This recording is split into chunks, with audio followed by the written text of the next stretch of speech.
Durant 3 jours, notre collège vibrera au rythme de la culture, de l'innovation, du sport, du talent, de la créativité et du vivre ensemble.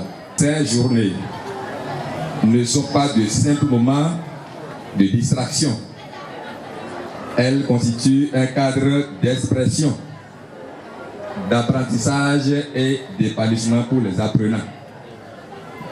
À travers les différentes activités prévues, je voulais parler des prestations artistiques, des jeux divers, des débats, des animations culturelles et des rencontres éducatives. Nous voulons révéler les talents cachés de nos élèves, renforcer l'esprit et promouvoir les valeurs de discipline, de respect et d'excellence.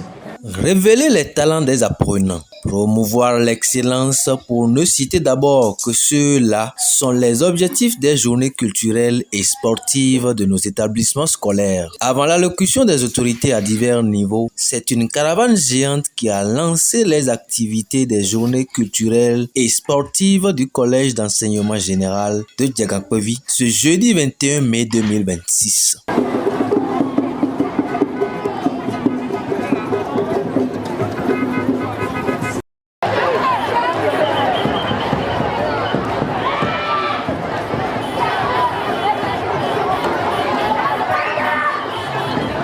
À la suite du président du comité d'organisation, le directeur du collège a apporté quelques précisions. L'homme ne vit pas que du pain, mais aussi de la paix. Et ce que nous venons faire ici, nous sommes dans cette dynamique également.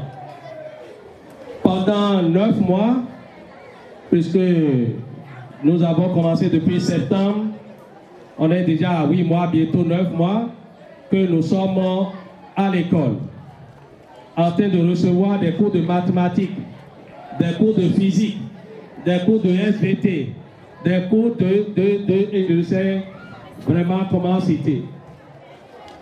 L'homme n'est pas fait seulement pour les instructions.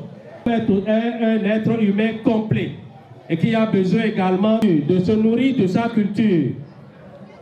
Et c'est ça qui fonde ces journées que nous sommes en train d'organiser ce jour.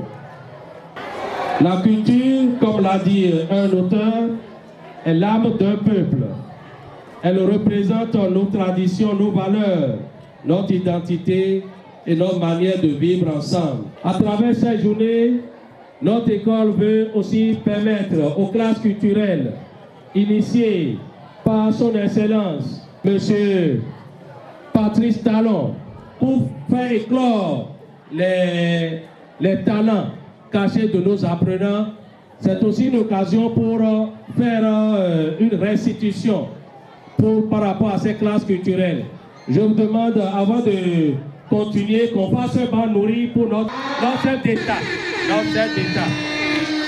Qui s'apprête à passer la main à son successeur. Moment de prière avec les vendeuses. Discussion avec le professeur Alphonse Gaglozon sur le panafricanisme. Café littéraire portant sur l'œuvre L'amour à l'épreuve du Fa de Modeste Agbikosi et des matchs de foot et de volleyball ont marqué cette première journée.